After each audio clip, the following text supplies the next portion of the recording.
Hey, Paul, it's Sue Goobirds.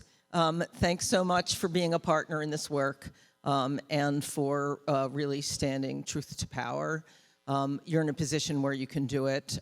Some people are not. And so you, like I, will continue to speak up for people who can't necessarily say out loud what they are doing.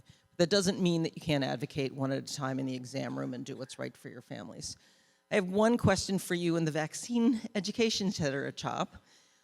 Are we at a place where we need to really show parents, if they choose not to vaccinate, that their care needs to be different? We have heard about now a case where someone was reported to their medical board, state licensing board of their state, because their child was not vaccinated, and they said, we can't safely see your unvaccinated 2-month-old in the office with a fever, you have to go to the ER. And the parents complained that they were picking on them for being unvaccinated, when in reality we know that's a child who may need a spinal tap and a blood culture and all of the things that we wouldn't necessarily do for a vaccinated child. So I'm just wondering what CHOP's plans are, the vaccine education plans are, if you choose not to vaccinate. Good care looks like this, which is different than what good care looks like if your child is fully vaccinated.